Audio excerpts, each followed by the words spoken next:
سلامونه ملګرو، خدای دې وکړي چې جوړ او روغ یاست. بعضو ملګرو پوښتنه کړې وه چې دغه بعضې پرزې موږ څنګه په میګر باندې چیک کوو، او د میګر د زده کړې سره ډېر ملګري مشکلات لري. نو نننۍ ویډیو مې پر میګر درته جوړه کړې ده چې په میګر باندې د موبایل پرزې څنګه چیک کولی شو، لکه خازن، مقاومت، ډیویټ او سل او بعضې نورې د ایسیانو بعضې پایې په میګر باندې څنګه چیک کوو، په څنګه طریقه باندې صحیح کار کوي. نو میګر د ټولو چې ډېر کارېږي په میګر کې دغه ډیویټ موډ دی. په ټلیفون کې تر ټولو ډېر کاربرد چې لري دغه یې لري، یعنې دا بیخي ډېر کارېږي. نو په دغه موډ کې چې موږ داسې چې کوو، د ټلیفون مثلا یو مسیر ورک دی راڅخه پیدا کوو، یا د یوه پایې اندازه ګورو چې په شیماتیک کې کومې اندازې کم کوډونه درج سوي دي سته، هغه د دغه دی، د دغه ډیویټ موډ دی. په بل موډ کې هغه نسو کارولی، یوازې په دغه موډ کې کار ځینې اخلو، هغه کوډونه معلوموو. مثلا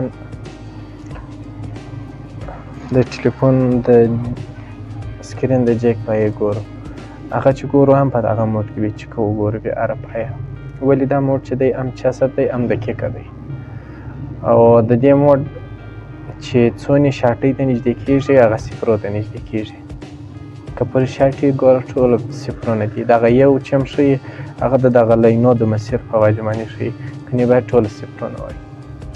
نو راځو په دې کې چې کوو یوه پایه ده، مثلا د دغه جیک پایه چې کوو، څنګه چې کوو په دې موډ کې دغه سور لاین چې دی پر بدنیه باندې پر منفي ایږدو، همیشه سور لاین پر منفي باندې ایږدو.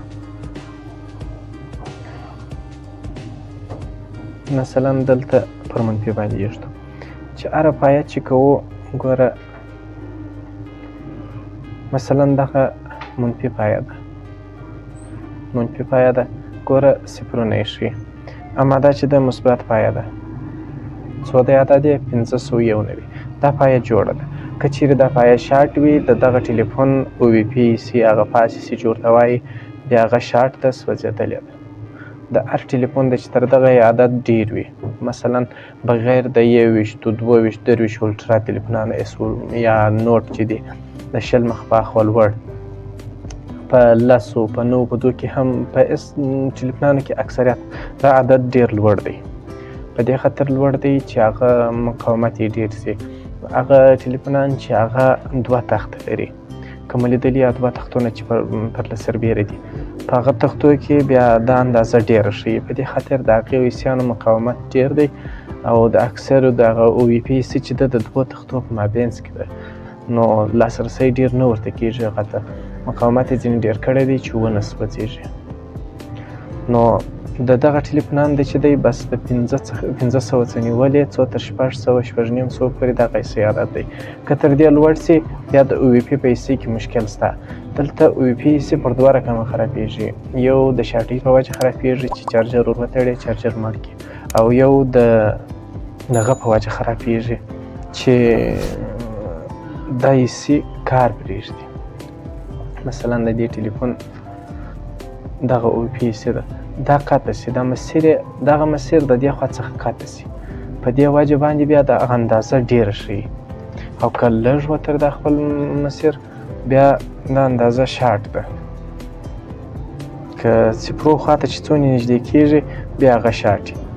اوس بله پایه چې کوو، مثلا دا پایه د 221، دا هم پر دغه اندازه باندې، دا پایه ده 229، ټوله پایې په دا رقم، دا منفي پایه ده، ګوره دغه رقم عدد ښیي. دا هم ګوره هره پایه چې کوو په دغه طریقه سره چې کوو. او یوه خبره بله، که مونږ فکر کړی کله کله په یو ټلیفون کې یا تصویر نه وي یا لایټ نه وي، څنګه معلوم کړو چې دغه پایه وصل ده که نه ده وصل. راځو مثلا دلته مو دغه کښېښوئ، دا پایه یا او ایل ده که او ایل نه وي، مثلا دا پایه ده 221 ده و، دلته چې مو میګر کښېښوئ دا عدد یې موږ ته ډېر وښوئ، مثلا تر 1000 یې لوړ وښوئ. تر 1000 اکثریت پایې تر 1000 کښته دي، که تر 1000 لوړ بیا دا پایې مشکل لري. دغه اندازه چې اوس وښوده دا پایه جوړه کړه. د 800 900 پورې دا پایه جوړه کړه. خو که چېرې تر 1000 لوړ سي عدد ډېر وښیي، مثلا که دا برعکس کې چې پایه کې ګوره بعضې پایې اویل ښیي، په ډېرو پایو کې که یو دانه وښیي ګوره تر 1000 لوړ ښیي. په دې کې بیا شاټین نسته، په دې وجه نسته چې دا اوس خو دا لینونه ما چپه ورته کښېښوده، تور مې پر بدنیه باندې کښېښوی، پر منفي باندې، سور مې دلته پر دې پایه کښېښوی. نو په دې صورت کې بیا دقیق عدد نه ښیي، ولې چې دا لینونه 1.5 ولټ برق باسي، 1.5. دغه 1.5 ولټ برق چې دی د پایې د شاټي ورکوي، هغه عدد یې ښیي دلته. یعنې داسې شاټي نه ورکوي چې دا پایه وسوځېږي یا سوځېدل نه کوي، ولې د 2 امپیر کښته دی. خپل د امپیر په وجه باندې دلته شاټي هغه زور یې تر میکر وځي، بیا دلته شاټي هغه عدد ښیي. نو راځو سلفونو ته. شروع به خپل د ویډیو د موضوع څخه به نه وځو، چې هغه اصلي موضوع مو دا ده چې خازنونه، سلفونه او مقاومتونه دا څنګه چک کړو. په مقاومتو کې اول بیا دغه مقاومتو څخه ونیسو. دغه تور چې دي دا مقاومتونه. په دوی کې مقاومتو کې 3 رقمه مقاومتونه موږ تاسې لرو. په موبایل کې وینئ، کیدای شي په نورو شیانو کې به اضافه وي. یو پیوز مقاومتونه دي چې د پیوز وظیفه کوي، که چېرې زور راسي پر هغه مسیر باندې مقاومت سوځي. او یو چې دی حرارتي مقاومت دی. خپله حرارتي مقاومت بیا چې دی هغه پر 2 ډوله دي، خو په دې ویډیو کې د حرارتي مقاومت په اړه نه غږېږم، د هغو بحث هم ډېر اوږد دی. د سره مقاومت، نو په دوی کې همیشه چې موږ تاسې ډېر ورسره مخکې مقاومتونه چې ډېر سوځي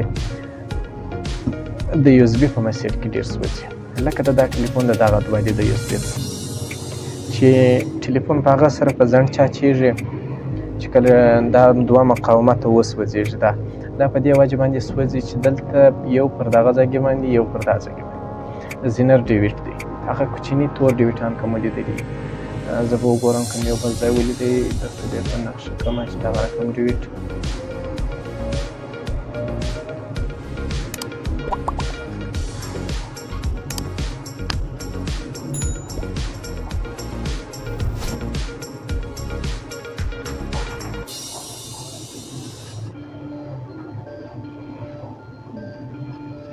مثلا ډېر کوچني ډیویډان دي، لکه دغه داسې ډیویډ دي، دا مثلا داسې کوچني ډیویډان دي تور که مو لیدلي، لکه دا مقاومت. دا رقم ډیویډان دي چې د USB د پایو د مقاومت ډېرېدو دپاره دي. که چېرې زور په راشي هغه به ډیویډ ته شارټ شي، بیا دغه مسیر ته تاوان نه رسېږي، او اکثره وخت دا مسیر چې دا CPU ته تللی. ډېر ټلیفونان چې سوځي نو د دا مسیر په وجه باندې وسوځېږي، CPU یې شارټ شي. که نه یې د پاور د ایسۍ څخه ډایرکټ برق نه وځي، په هغه صورت کې چې بیا وسوځېږي پاور یې شي، بیا کېدای شي ووځي، مخ په دې خوا نه وځي برق. نو چې سوځي CPU د دغه مسیر په وجه باندې سوځي. هغه د ټلیفون په ماډل پورې فرق لري. بعضې ټلیفونان دي چې دا مسیر تللی د چارج ایسۍ ته، بیا د چارج د ایسۍ څخه وروسته دغه ته تللی دی و CPU ته تللی دی. هغه ټلیفونان بیا کې سوځول، اول د چارج ایسۍ سوځي، وروسته بیا CPU سوځي. خو بعضې ټلیفونان بیا داسې جوړ دي چې دغه مسیر هم CPU ته تللی، هم د چارج ایسۍ ته تللی. که چېرې په CPU کې مشکل پیدا شي، صرف بیا دغونې شارټ کړي چې دغه مسیر شارټ شوی، نو په هغه صورت کې بیا چارج به ځنډ شي، د چارج د ایسۍ ته چې کوم برق راځي هغه دا شاټۍ راګرځولی. نو چې دغه د CPU خوا قطع کړو پر ټلیفون باندې، بیا د چارج ایسۍ چې دی صحیح کار وکړي، ټلیفون ژر چارجېږي. نو هغه په کومو ټلیفونانو کې داسې دي چې CPU او چارج ایسۍ دواړه ته تیار تللی، هغه په کوالکام CPU ګانو کې اکثر. په ایکزینوس کې هم په بعضو ماډلو کې تللی، لکه E14 115، هغه کې هم داسې شوی دی چې CPU ته هم تللی، د چارج ایسۍ ته هم تللی دی. او نور په HLS کې 02S چې دی، او E01 نور هم بعضې داسې موبایلان شته چې هم CPU ته تللی، هم د چارج ایسۍ ته. خو که 514 د چارج ایسۍ چې لري، په هغوی کې اکثریت د چارج ایسۍ ته تللی دی، وروسته بیا دغه ته تللی CPU ته تللی دی. دا ډېر کم شو د CPU یې. نو دا مقاومت پیوز څنګه پیژنو؟ په دغه موډ کې پیوز معلومه وو. مثلا دغه د USB مقاومتونه دي، که چېرې دا وسوځېږي د عدد صفرونه نه ښیي، کښته یې نه ښیي. دغه 5 چې ښیي په دې وجه ښیي چې دغه د مقاومت اندازه دغونې ده. که دا وسوځېږي تقریبا دلته حالات تر 300 پورې 400 پورې ښیي. بیا مشکل شته په دا پیوس کې. دا بیا په سیم کشۍ باندې کار کوي. سیم ورته کشو په اندازې باندې بیا دا وسلېږي کار کوي. ګوره دا دواړه جوړ دي او خپله عمومي داسې مقاومت کې بیا د چې اندازه یې معلومو هغه وخت ډېر په کار کېږي مقاومت چې یو مقاومت دلته مثلا پر دا ځای کې دا مقاومت دی دا جیک وراچوو دا مقاومت ورک شي راڅخه. که چیرې په جوړ تلیفون کې دغه اندازه معلومه کړو دا مقاومت ده چې د دې اندازه څو وه بیا په بل تلیفون کې هم هغه رااخلو ورته نسبوو یې بیا هغه به څنګه کوو چې د دا مقاومت اندازه معلوموو.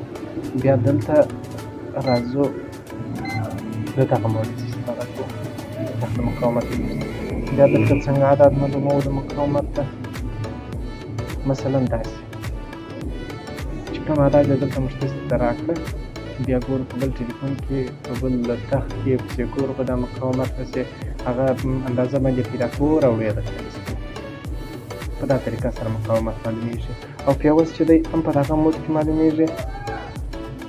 ګوره